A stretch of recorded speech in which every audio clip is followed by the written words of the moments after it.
ഈ കാണുന്നത് ഞാനിവിടെ 50 രൂപയ്ക്ക് ആക്രിക്കടയിൽ നിന്ന് മേടിച്ച മിനി പോർട്ടബിൾ ജ്യൂസറാണ്. അപ്പോൾ ഞാനിവിടെ ഇതിൻ്റെ കംപ്ലൈൻ്റ് ഒക്കെ പരിഹരിച്ചിട്ടുണ്ട്. നല്ല അടിപൊളിയായിട്ട് വർക്ക് ചെയ്യുന്നുണ്ട്. പിന്നെ ഇത് ചെറിയൊരു പോർട്ടബിൾ പവർ ബാങ്ക് ആയിട്ട് ഉപയോഗിക്കാം. ഈ ഒരു USB സോക്കറ്റിൽ 5 വോൾട്ട് ഔട്ട്പുട്ടാണുള്ളത്.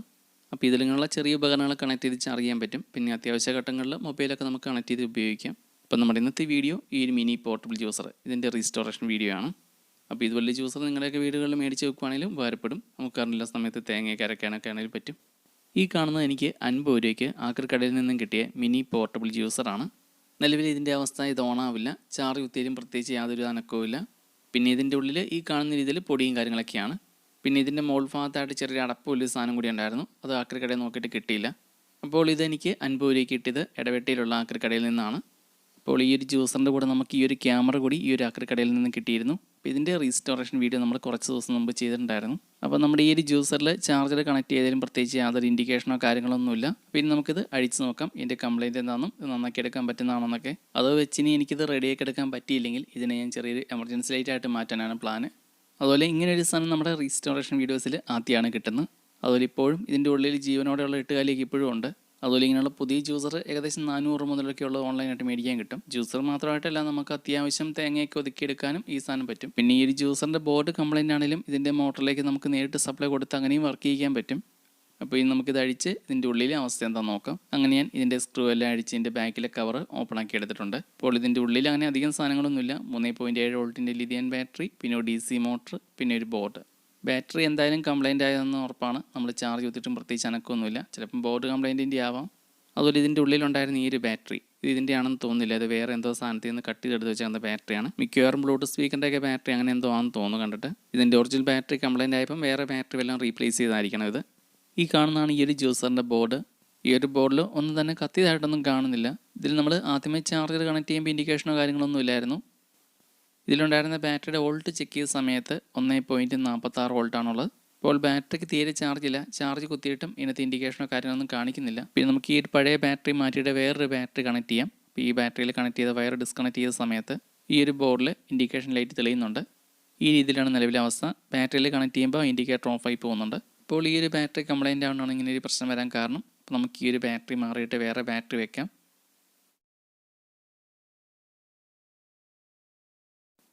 അപ്പോൾ ഈ നമുക്ക് അടുത്തായിട്ട് ഈ ജ്യൂസറിന് വെക്കാനുള്ള ബാറ്ററി സെറ്റപ്പ് ചെയ്യാം. അപ്പോൾ അതിനായിട്ട് ഞാനിവിടെ 2 ലാപ്ടോപ്പിൻ്റെ പഴയ ബാറ്ററി പാക്കാണ് മേടിച്ചേക്കുന്നത്. ഒരു ബാറ്ററി പാക്കിന് 90 രൂപ വെച്ചാണ് ആയത്. അപ്പോൾ ഇതുപോലുള്ള ബാറ്ററി പാക്കിൽ ലിഥിയം ബാറ്ററി ഉണ്ട്. പിന്നെ 4ഉം 6ഉം ബാറ്ററിയൊക്കെയാണുള്ളത്. അപ്പോൾ ഇതിൽ എല്ലാ ബാറ്ററിയൊന്നും കംപ്ലൈൻറ്റ് കാണില്ല. നല്ല ബാറ്ററി നോക്കിയെടുത്ത് നമുക്ക് വീണ്ടും ഉപയോഗിക്കാൻ പറ്റും. അങ്ങനെ എനിക്കിവിടെ 2 ബാറ്ററി പാക്കിൽ നിന്നും മൊത്തത്തിൽ 10 സെല്ലുകളാണ് കിട്ടിയേക്കുന്നത്. അപ്പോൾ ഇങ്ങനെയുള്ളതിൽ എല്ലാം ഒന്നും നല്ല ബാറ്ററി ആയിരിക്കില്ല. ചില 1-2 ബാറ്ററിയൊക്കെ ഡാമേജ് കാണും. ഞാനിവിടെ മിക്കതിലും ഉപയോഗിക്കുന്നത് പഴയ ലാപ്ടോപ്പിൻ്റെ ബാറ്ററി പാക്ക് വാങ്ങി അതിലുള്ള സെല്ലുകൾ എടുത്താണ് ഉപയോഗിക്കുന്നത്.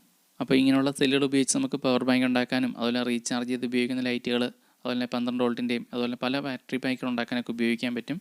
കഴിഞ്ഞ ദിവസം ഇങ്ങനെയുള്ള പഴയ ലാപ്ടോപ്പിൻ്റെ ബാറ്ററി പാക്കിൽ നിന്ന് കളക്ട് ചെയ്തേക്കുന്ന ബാറ്ററി ഉപയോഗിച്ച് 12 വോൾട്ടിൻ്റെ ബാറ്ററി ഉണ്ടാക്കുന്നതിൻ്റെ ഡീറ്റെയിൽ വീഡിയോ നമ്മുടെ സെക്കൻഡ് ചാനൽ ചെയ്തിട്ടുണ്ട്. ടെക് ഓട്ടോമോട്ടീവ് 2.0 ഈ ഒരു ചാനൽ നോക്കിയാൽ മതി. അപ്പോൾ നമുക്കിന്ന് ഇതിലെ ഒരു ബാറ്ററിയാണ് ആവശ്യം. ബാക്കി ബാറ്ററി നമുക്ക് അടുത്ത വീഡിയോസിൽ ഉപയോഗിക്കാം. അപ്പോൾ ഇനി നമുക്ക് അടുത്തായിട്ട് ഇതൊന്ന് കഴുകി വൃത്തിയാക്കാം. എന്നിട്ട് നമുക്ക് ബാക്കി പരിപാടിയിലേക്ക് കിടക്കാം. അപ്പോൾ ഇതിൻ്റെ മോട്ടർ ഞാൻ ഇതിൽ നിന്ന് റിമൂവ് ചെയ്യാനുള്ള മോട്ടറിൻ്റെ ഷാഫ്റ്റിലെ ബ്ലേഡ് കണക്ട് ചെയ്തേക്കുവാണ്. അത് പിന്നെ വീടിച്ചെടുത്താൽ പിന്നെ പിടിപ്പിക്കുമ്പോൾ ചിലപ്പോൾ കറക്റ്റ് സെറ്റ് ആയില്ലെങ്കിൽ പിന്നെ വർക്ക് ചെയ്യുമ്പം മോട്ടറിൽ നിന്ന് ബ്ലേഡ് ലൂസായി പോകാനൊക്കെ ചാൻസ് ഉണ്ട്. അതുകൊണ്ട് ഈ ഒരു ബോർഡ് മാത്രമാണ് റിമൂവ് ചെയ്യുന്നുള്ളൂ. അങ്ങനെ ഞാനിവിടെ ഈ ഒരു ബോർഡിൽ കണക്ട് ചെയ്ത മോട്ടറിൻ്റെ 2 വയറും ബോർഡിൽ നിന്ന് റിമൂവ് ചെയ്തു. ഇനി മോട്ടറിന് എന്തെങ്കിലും കംപ്ലയിൻ്റ് ഉണ്ടോ എന്ന് അറിയാനായിട്ട് ഞാൻ മോട്ടറിലേക്ക് ഡയറക്റ്റായിട്ടൊരു ബാറ്ററി കണക്ട് ചെയ്ത് നോക്കിയിരുന്നു. അപ്പോൾ ഇതിൻ്റെ മോട്ടറിനും കംപ്ലയിൻ്റ് ഒന്നുമില്ല.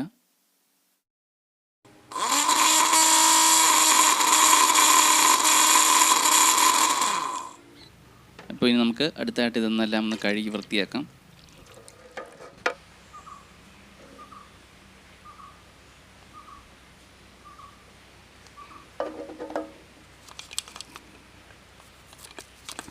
മോട്ടറിൻ്റെ ഷാഫ്റ്റിൽ ഈ ഒരു ബ്ലേഡ് ഞാൻ ഊരാനുള്ള ശ്രമം നടത്തിയിരുന്നു. നന്നായിട്ട് ടൈറ്റായിട്ടിരിക്കുകയാണ്. പിന്നെ നമ്മളധികം ബലം പിടിച്ചഴിച്ചെടുത്താൽ പിന്നെ റീഫിറ്റ് ചെയ്യുമ്പോൾ കറക്റ്റ് സെറ്റായില്ലെങ്കിൽ നമ്മൾ പിന്നെ ഉപയോഗിക്കുന്ന സമയത്ത് ഈ ബ്ലേഡ് ലൂസ് ആകാനും കറക്റ്റ് സെറ്റപ്പായിട്ട് വർക്കാവില്ല. അതുപോലെ ഈ ഒരു മോട്ടറിൻ്റെ ഷാഫ്റ്റിൻ്റെ സൈഡിൽ കൂടി ചെറിയ റബ്ബർ ബുഷ് പോലെ ഉണ്ട്, വെള്ളം അകത്തേക്ക് ലീക്ക് ആകാതിരിക്കാൻ വേണ്ടിയിട്ട്. അതുകൊണ്ടാണ് ഞാൻ ഇതിൻ്റെ മോട്ടർ റിമൂവ് ചെയ്യാതെ ഇതുപോലെ കഴുകുന്നത്.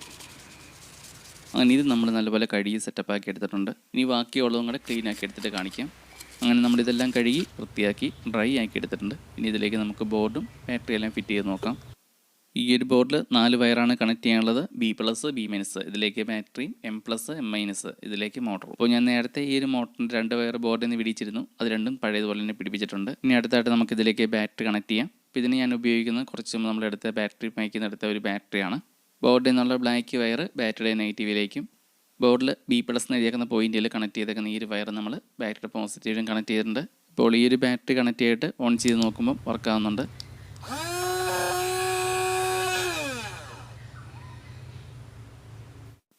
അപ്പോൾ ഇനി നമുക്ക് അടുത്തായിട്ട് ഈ ഒരു ബോർഡും ബാറ്ററിയും ഇതിൽ ഉറപ്പിക്കാം. അപ്പോൾ ഈ ഒരു ജ്യൂസറിൻ്റെ ബാറ്ററി മാത്രമായിരുന്നു കംപ്ലൈൻ്റ് ഉള്ളൂ. അത് നമ്മൾ ലാപ്ടോപ്പിൻ്റെ പഴയ ബാറ്ററി പാക്കിൽ നിന്ന് കളക്ട് ചെയ്ത ബാറ്ററി ഉപയോഗിച്ച് ആ ഒരു പ്രശ്നം പരിഹരിച്ചു. അതുപോലെ ലാപ്ടോപ്പിൻ്റെ ബാറ്ററി പാക്കിലെ എല്ലാ സെല്ലുകളൊന്നും കംപ്ലൈൻ്റ് ആയിരിക്കില്ല. നല്ല സെല്ലുകളും കാണും. 1-2 ആയിരിക്കും കംപ്ലൈൻ്റ് ഉള്ള സെല്ലുകൾ. പിന്നെ ചില ബാറ്ററി പാക്കിൽ BMS ബോർഡായിരിക്കും കംപ്ലൈൻറ്റ്. സെല്ലുകളെല്ലാം നല്ലതായിരിക്കും. അങ്ങനെ ഞാനിവിടെ ഈ ഒരു ബാറ്ററിയും ഇതുപോലെ വെച്ച് ലോക്ക് ചെയ്തിട്ടുണ്ട്. ഇനി നമുക്ക് ഈ ഒരു ബാക്കിലെ കവർ ഇതും ഇട്ട് സ്ക്രൂ ചെയ്ത് ടൈറ്റ് ചെയ്തെടുത്താൽ മതി. അപ്പോൾ ഈ ഒരു മിനി ജ്യൂസറിനുണ്ടായിരുന്ന കംപ്ലൈൻറ്റ് എൻ്റെ ബാറ്ററിയുടെ പ്രശ്നം തന്നെയായിരുന്നു. പിന്നെ ഇങ്ങനെയുള്ള സാധനങ്ങൾ കംപ്ലൈൻ്റ് ആയാലും ഇപ്പം സർവീസിന് ആളുകൾക്ക് ഒന്നാമത് കുറവാണ്. പിന്നെ ഷോപ്പിലേക്ക് കൊണ്ട് കൊടുത്താലും അവർ ഇവിടെ നന്നാക്കില്ല എന്നൊക്കെ പറഞ്ഞ് ഒഴിവാക്കിയതിൻ്റെ കാരണത്താലൊക്കെ ആയിരിക്കും. ഇപ്പം മിക്ക സ്ഥലങ്ങളിലും ഇതേ അവസ്ഥയാണ്. സർവീസ് ചെയ്യാനുള്ള ആളെ കിട്ടാനുള്ള ബുദ്ധിമുട്ടും ഷോപ്പിൽ കൊണ്ടുവന്ന് അവർക്ക് ഇങ്ങനെയുള്ള സാധനങ്ങളോടൊന്നും വലിയ താല്പര്യമില്ല. അപ്പോൾ എന്തായാലും ഇതിൻ്റെ പ്രശ്നമെല്ലാം പരിഹരിച്ചിട്ടുണ്ട്. ഇത് വർക്കിംഗ് ആണ്. പിന്നെ നമുക്കിതിന് ഉപയോഗിക്കുന്നതിന് മുമ്പായിട്ട് നമുക്ക് ഇതിൻ്റെ ബാറ്ററി ഒന്ന് ചാർജ് ചെയ്യണം. ലാപ്ടോപ്പിൻ്റെ ബാറ്ററി പാക്കിനടുത്ത ബാറ്ററി ഞാൻ നേരെ ഇതിലേക്ക് എടുത്ത് വെക്കുമായിരുന്നു ചെയ്തേ. അത് ചാർജ് ചെയ്തില്ലായിരുന്നു. നമുക്കൊന്ന് ചാർജ് ചെയ്തിട്ട് ഉപയോഗിച്ച് നോക്കാം. അങ്ങനെ ഞാനിവിടെ ഇത് ചാർജ് കുത്തി ഫുൾ ചാർജ് ആക്കിയിട്ടുണ്ട്. ചാർജിങ് ടൈമിൽ റെഡ് ഇൻഡിക്കേറ്ററും ബാറ്ററി ചാർജ് ഫുള്ളാകുമ്പം ഈ ഒരു ബ്ലൂ ഇൻഡിക്കേറ്റർ തെളിഞ്ഞ് നിൽക്കുന്ന ഈ ഒരു സെറ്റപ്പിലാണ് എൻ്റെ വർക്കിങ്. ഇനി ഇതൊന്ന് വർക്ക് ചെയ്ത് ടെസ്റ്റ് ചെയ്യാനായിട്ട് ഞാനിവിടെ കുറച്ച് മാങ്ങ അരിഞ്ഞെടുത്തിട്ടുണ്ട്.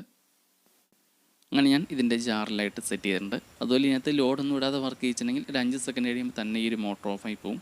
അപ്പോൾ ഞാൻ ഈ ഒരു മാങ്ങ ഇതിലിട്ടിട്ട് അടിച്ചെടുക്കുന്നതിൻ്റെ വീഡിയോ ഞാനിത് കട്ട് ചെയ്യുന്നില്ല. ഈ ഒരു ഷോട്ട് ഇത് ഫുള്ളായിട്ട് ഒറ്റ ലെങ്ത്തിൽ തന്നെ കാണിക്കാം. ഇപ്പം ഞാൻ ഇതിലേക്ക് വെള്ളം ഒഴിക്കുന്നില്ല. വെള്ളം ഒഴിക്കാതെ ഇത് അടച്ചെടുക്കാൻ പറ്റുമോ എന്നാണ് നോക്കാൻ പോകുന്നത്.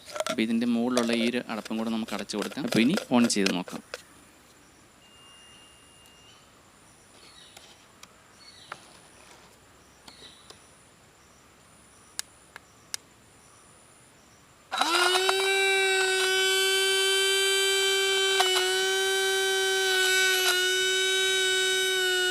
അപ്പോൾ ഞാനിവിടെ വെള്ളം ഒഴിക്കാതെ വർക്ക് ചെയ്യിച്ചപ്പം ഈ ഒരു അവസ്ഥയാണ്.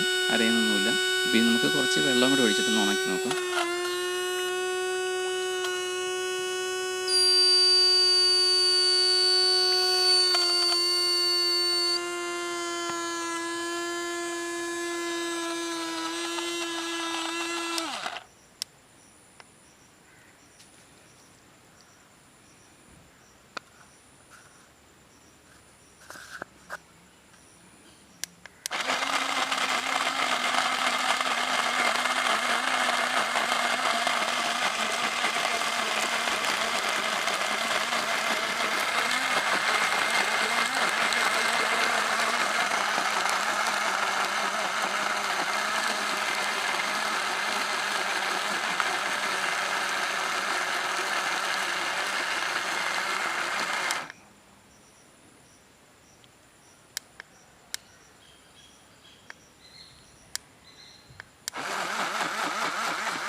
ഇപ്പോൾ കാണാൻ വളരെ ചെറുതാണെങ്കിലും നല്ല പവർ ഉണ്ട് ഇതിൻ്റെ മോട്ടറിന്.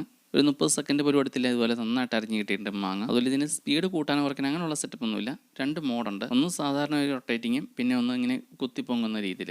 എന്തായാലും നല്ല കിടിലൻ ഐറ്റമാണ് സാധനം. അപ്പോൾ ഇതെന്തായാലും വീടുകളിലൊക്കെ മേടിച്ച് വെക്കുന്നത് വളരെ ഉപകാരമായിരിക്കും. കറണ്ടില്ലാത്ത സമയത്ത് കറിക്ക് അരയ്ക്കാനൊക്കെ ഉപയോഗിക്കാം. പിന്നെ ജ്യൂസ് അടിക്കാനും പിന്നെ ട്രാവൽ ചെയ്യുന്ന സമയത്തൊക്കെ എല്ലാത്തിനും ഇത് ഉപകാരപ്പെടും. ഇതുപോലത്തെ പോർട്ടബിൾ ജ്യൂസറിന് 400 താഴെയുള്ള പുതിയതിന്. ഇനി തേങ്ങയൊക്കെ അരയ്ക്കുന്ന സമയത്ത് വെള്ളം ഒഴിച്ചെങ്കിലാണ് കറക്റ്റായിട്ട് ഇതൊരു വർക്ക് ചെയ്യുള്ളൂ. വെള്ളം ഒഴിച്ചില്ലെങ്കിൽ വർക്കാവില്ല. അപ്പോൾ നമ്മുടെ ഇന്നത്തെ വീഡിയോ ഇത്രയൊക്കെ തന്നെയുള്ളൂ. ഇങ്ങനെയുള്ള റീസ്റ്റോറേഷൻ വീഡിയോസ് ഉടനെ വരുന്നതായിരിക്കും. അതുപോലെ നമ്മുടെ ഇന്നത്തെ വീഡിയോ ഡിസ്ക്രിപ്ഷനിൽ നമ്മുടെ ഫേസ്ബുക്ക് ലിങ്ക് കൊടുത്തേക്കാം.